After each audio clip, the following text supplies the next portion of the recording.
Hi everyone, and if you want to know how to edit your Reddit profile, you've come to the right place. So first of all, you need to open your Reddit, and here you need to click on your account in the top right corner, and now you need to choose profile.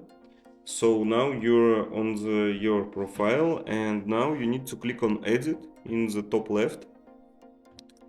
And what you can do here, you can choose your banner image, just simply click on this pen and click on pick image and choose whatever image you want for your banner.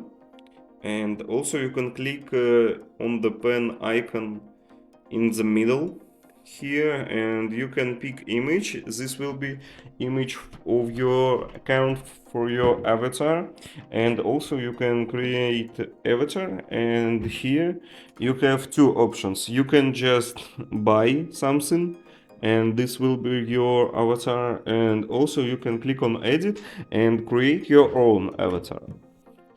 So what you can do also in your profile, you can write a display name, and this will be displayed to viewers of your profile page and does not change your username.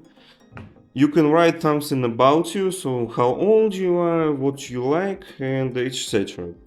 And also you can add the social links, for example, YouTube, Instagram, Telegram, whatever. You can add your social links. And also you have two options like content visibility and show active communities. So if you choose show active communities, it's decided whether to show the communities you are active in on your profile. So I hope this video was helpful and informational for you. Thank you, leave a like and subscribe.